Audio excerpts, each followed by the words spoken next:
특히 이거 씨앗을 심을 기업을 참 최소 1, 2년. 나는 이거는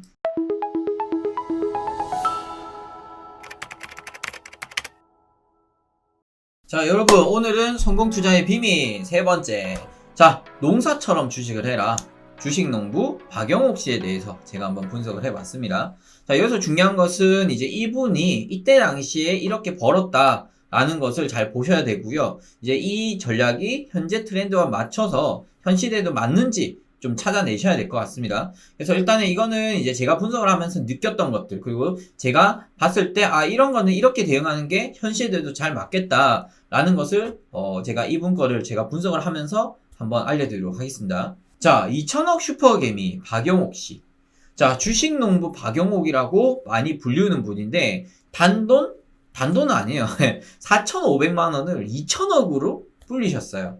그만큼 정말 나름의 투자 철학과 투자 기준이 있으신 그러한 이제 현명하신 분 중에 하나다. 투자에 이제 성공하셨다. 이런 이제 칭호를 많이 듣고 계십니다.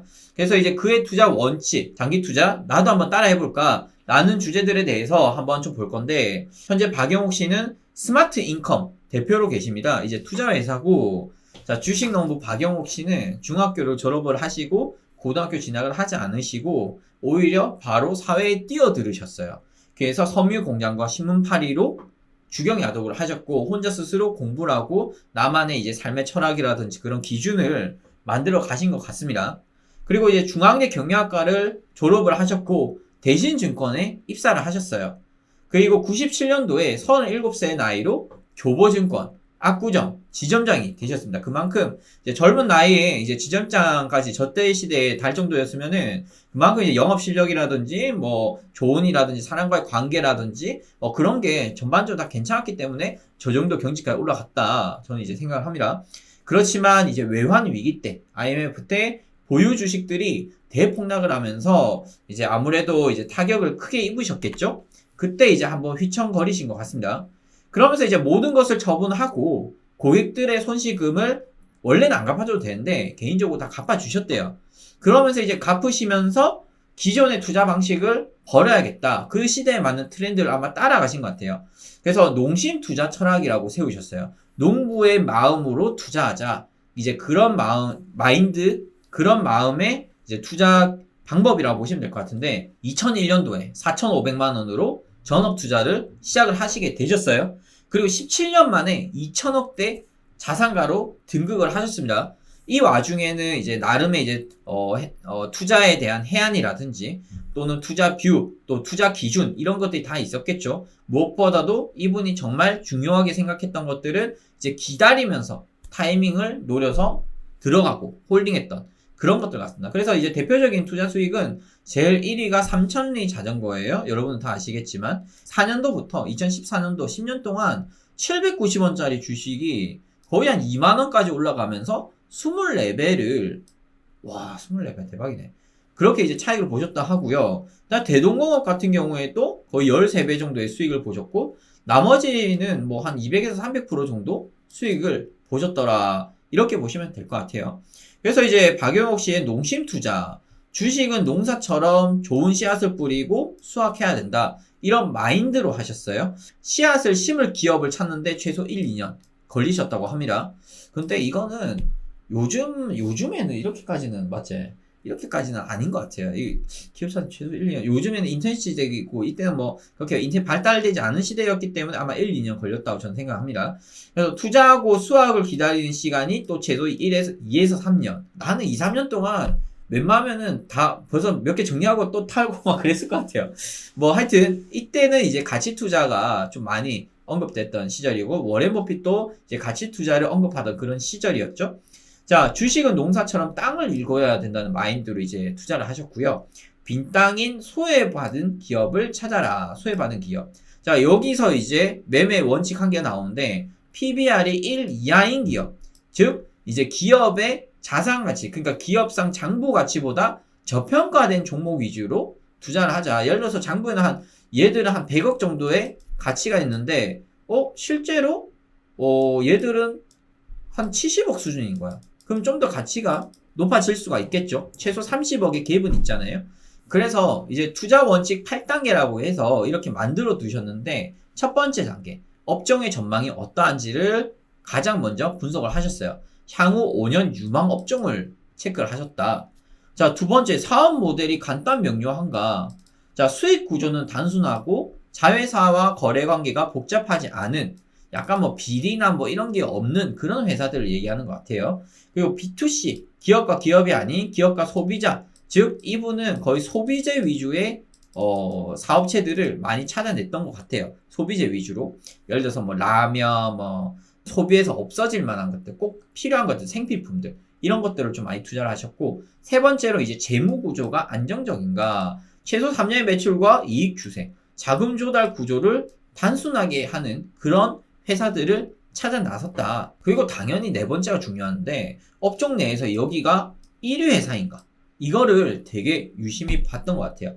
왜냐면 경쟁력은 시장 점유율이라고 이제 얘기를 하면서 1위라도 시장 점유율이 중요하다. 그리고 3% 이상의 배당이 이루어지는가, 뭐 적정한 배당은 주가 하락기에 버팀목이다, 배당금으로 재투자를 하자, 뭐 이렇게 하셨는데, 어쨌든 요즘 시대에는 배당금 이런 거는 신경 안 쓰고 거의 수익에만 좀 더 집중해서 우리나라 분들은 투자를 하는 경향이 있는데, 아무래도 예전에는 이제 가치 투자였고 그 배당을 중시하는 그런 시절이었기 때문에 이때 당시에는 이렇게 다섯 번째, 배당 관련해서도 투자 원칙을 잡아 두신 것 같아요.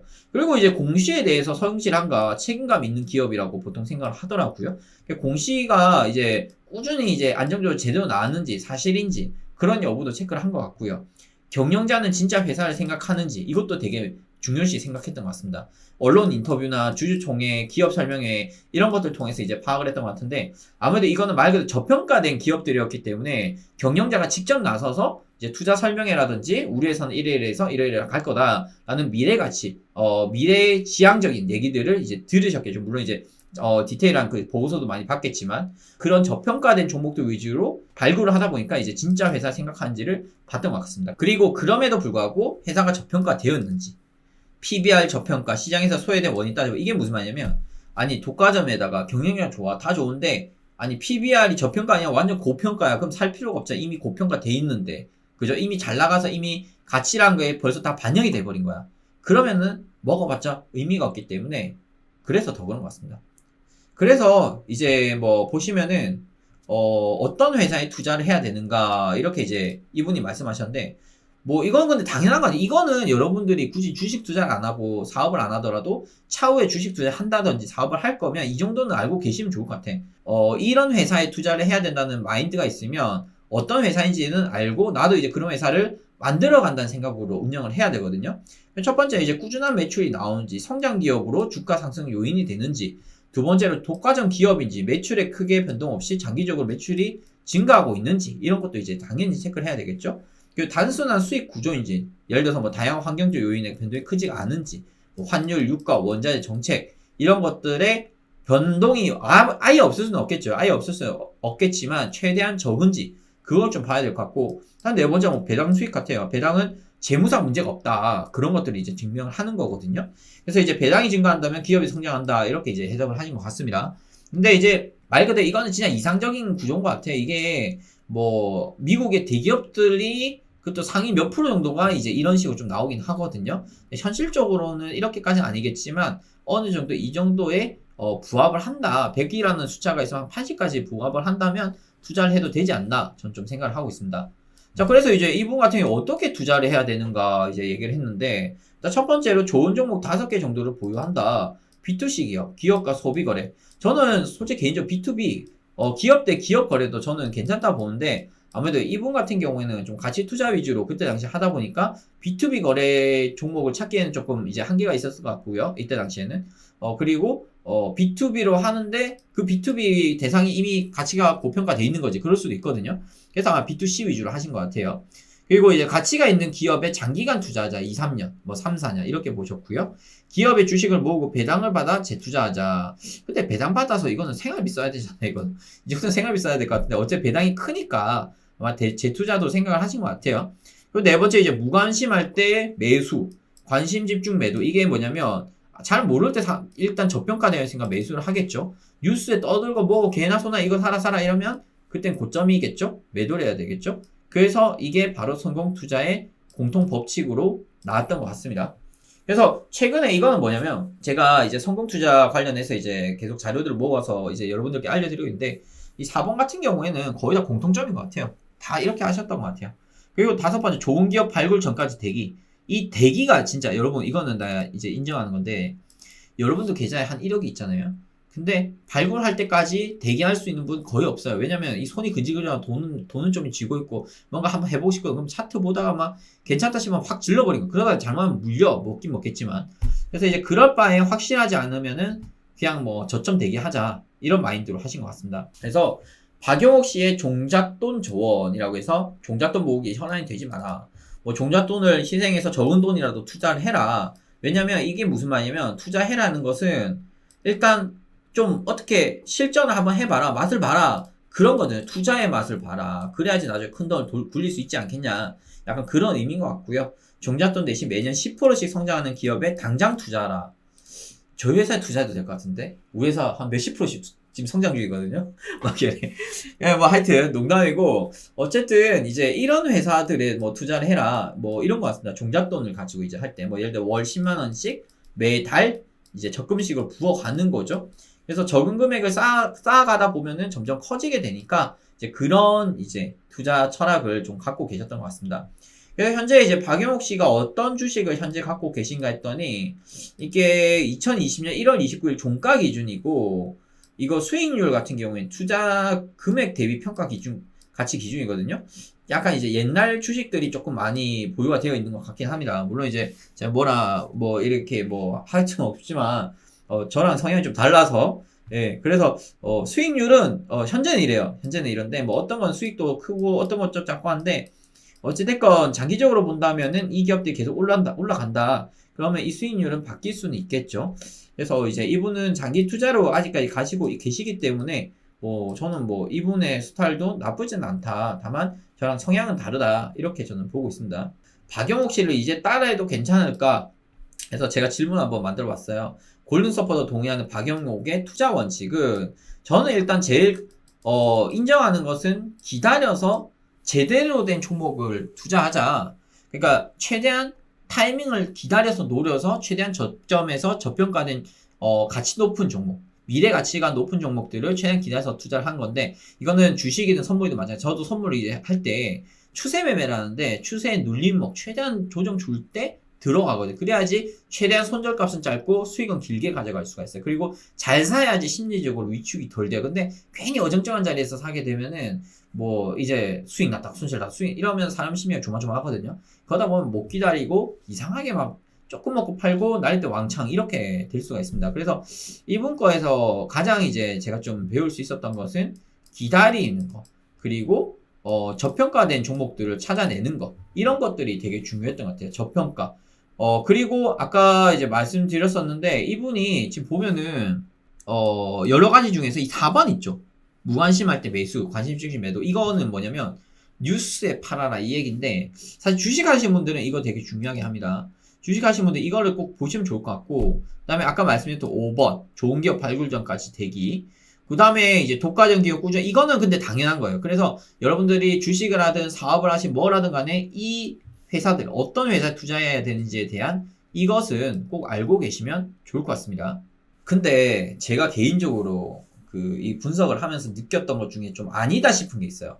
그걸 제가 좀 말씀드리고 싶은 게 뭐냐면 이건 그냥 제 개인적인 견해입니다. 제 개인적인 견해인데 주식은 농사처럼 땅을 읽어서 해야 되는데 이거는 한 30년 전에는 이렇게 한 게 맞았어요. 그렇지만 이제 인터넷 시대고 스마트폰 시대고 훨씬 더 빠른 시대이기 때문에 이렇게 매매하면 저는 안 된다 생각해요. 이제는 빨리 캐치를 해서 최근의 트렌드 이슈 그걸 빨리 캐치를 하고 적정한 시점에서 사서 팔고 그렇게 이제 전 트레이딩 관점으로 접근하는 게 특히 우리나라 주식시장에서는 맞지 않을까 저는 그렇게 생각을 하고 있습니다. 왜냐하면 이제는 버는 놈들이 더 버는 시대인 것 같아요. 기업들도. 그래서 사실은 이제 트레이딩 관점으로 가야 되고 최근 이슈들이 너무 많고 인터넷 시대고 하다 보니까 그런 이슈들을 금방금방 캐치해낼 수가 있고요. 요즘에는 이제 HTS 자체가 되게 좋기 때문에 우리가 원하는 시그널들을 어느 정도 넣어놓으면 자동으로 수식을 물어오고 관련 정보들 그런 주식들만 캐치를 해서 올 때가 있거든요. 그럼 그 캐치한 종목들을 가지고 그때 가서 기업 분석을 개인적으로 하면서 매매를 해도 저는 된다고 생각을 해요. 그렇게 보고 빈 땅이 소외받는 기업을 찾아라. 물론 이제 이것도 맞긴 해요. 이것도 맞긴 한데 사실은 이것도 이제 인터넷 분석을 해서 좀 더 빨리 찾아낼 수가 있어요. 특히 이거 씨앗을 심을 기업을 찾 최소 1, 2년. 나는 이건 아닌가. 최소 1주에서 2주밖에 안 걸릴 것 같아. 이제는 시대가 많이 빨라졌죠. 투자하고 수확을 거리는데 시간이 최소 2, 3년은 물론 진짜 미국 주식 정도는 해볼 만한데 국내 주식은 나는 이건 아닌 것 같아. 그냥 내가 봤을 때 한 맥시멈 한 1년 안에 쇼부를 봐야 되지 않나. 그래서 차라리 어느 정도 올라왔을 때 내가 매수를 해서 팔고 그리고 이 판 차익을 가지고 물론 더 갈 수 있겠죠. 그때의 시점에서 또 괜찮은 종목들 발굴해서 또 이만큼 먹고 또 이만큼 먹고 계속 쌓아가는 거죠. 그렇게 트레이닝 관점으로 가는 게 요즘 시대에는 조금 더 맞지 않을까 좀 생각이 듭니다. 자, 그래서 여러분 이거는 제 개인적인 견해이기 때문에 뭐가 맞다 틀리다고는 할 수 없지만 다만 이분의 투자 철학과 노하우 그때 당시에 거 그랬을 때는 이제 저렇게 이제 진행을 하셔서 뭐 4,500만 원, 2천억이 됐지만 지금의 시대에서는 조금 더 이것들을 이 전략들을 유연하게 좀 바꿔서 대응을 해야 되지 않겠나 전 좀 생각을 합니다. 그리고 주식을 장기 보유한다. 이거는 아까도 제가 말씀드렸다시피 믿고 가는 거예요. 믿고 가는 건데 요즘 같은 인터넷 시대에는 굳이 장기 보유를 하기보다는 적정 시점에서 트레이딩 관점에서 팔아주고 그때 가서 또 괜찮은 종목 사서 팔고 이러면서 수익을 쌓아가는 게 저는 더 좋다. 이렇게 전 생각합니다. 대신 매매 기준과 원칙 정확히 잡혀 있어야 되겠죠.